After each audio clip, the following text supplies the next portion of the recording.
Pessoal, beleza? Bora para mais um projeto. Dessa vez eu tô com o Onix aqui. Esse Onix tem um MyLink. Eu tô usando o módulo aqui da Falco e o inversor de fio para RCA da Falco também. Dois alto-fontes de 250 watts RMS, médio grave DTM, um conector 4 vias. Esse carro aqui a gente tinha colocado uma caixa trio, mas ele falou que a esposa dele não gostou, que tava com muito grave. Aí a gente colocou uma chave aqui para ficar só os da porta. Aí aqui liga os 69. Eu falei pra ele, o único jeito de não ficar com grave é colocar 269, 2 médio grave. Bora pra ver como ficou.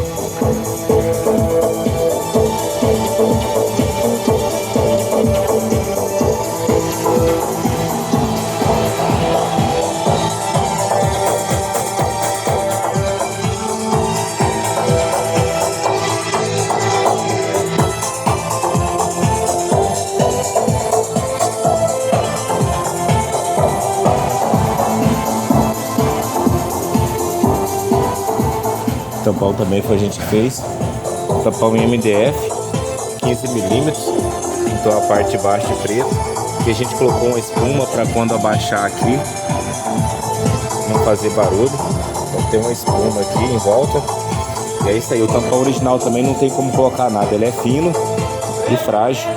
E a superfície não é uniforme, é irregular, então não cabe. Achou certinho. E é isso aí.